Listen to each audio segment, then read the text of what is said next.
Yo, what's up mga kaibigan? Nalina tayo magkwentuhan. Matapos na matanggap ang talo kahapon ay nilabas nga ni Devin Booker sa media ang frustration niya sa mga referees na masyado umano itong bias sa OKC. Tinawagan nga daw siya ng technical foul ng walang dahilan dahil sinabihan lang daw ni Caruso na bigyan siya ng technical foul at ginawa naman ito ng officials.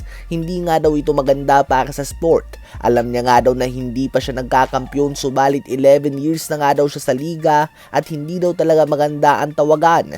Makikita nga daw natin ang mga clips at malalaman kung saan nanggagaling ang kanilang frustration. Well, hindi lang nga si Booker ang frustrated, bagkus pati na din ng mga fans dahil tulad ng mga clips na nakikita nyo ay andun nga ang manipis na tawag sa Phoenix Suns, ang pag-flop ng OKC players at mga obvious foul ng OKC players na hindi tinatawagan ng foul. Sa ngayon ay OKC nga ang best team sa NBA for the last 3 years at least base sa kanilang regular season record. Ganun pa man ay hindi talaga umaangat ang kanilang fanbase dahil dito. Kahit nga na napakagaling ni SGA dahil sa kanyang mga style na pagpapasabit ay madaming fans ang hindi natutuwa dito. Ang OKC ay muling nagdo-dominate sa first 2 games ng playoffs. Subalit tulad lamang sa nakaraang season, ito nga ay napapalibutan ng kontrobersiya dahil sa tawagan ng mga refs. Ano ba masasabi nyo tungkol dito? Ngayon ay tumungo naman tayo kay Paolo Banchero. Sa unang 3 taon niya sa NBA ay pataas lang nga ng pataas ang kanyang stats. 20 points per game sa unang taon, 22 points per game naman sa sunod at 26 points per game naman sa sunod. May kasama din niya na 7 rebounds and 5 assists per game. Pinapakita niya nga kung bakit siya isang number 1 pick at one of the best players under the age of 25 years old. Ayon nga sa iba ay may potensyal nga daw ito para maging ang bagong muka ng USA Basketball.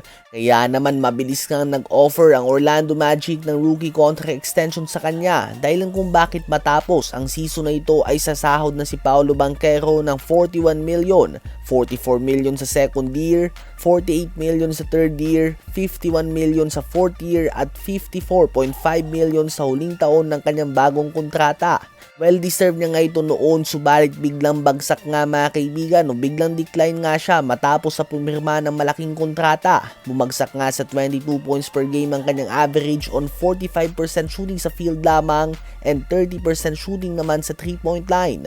Napaka-inconsistent niya din mga kaibigan at minsan nga ay mas maaasahan mo pa sila Franz Wagner at Desmond Bane.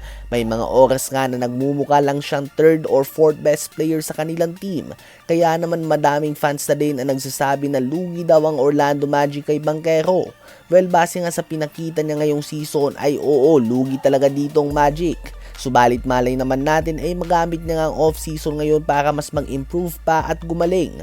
Ano ba masasabi nyo tungkol dito? Sa palagay nyo ba ay overpaid si Paolo Banchero?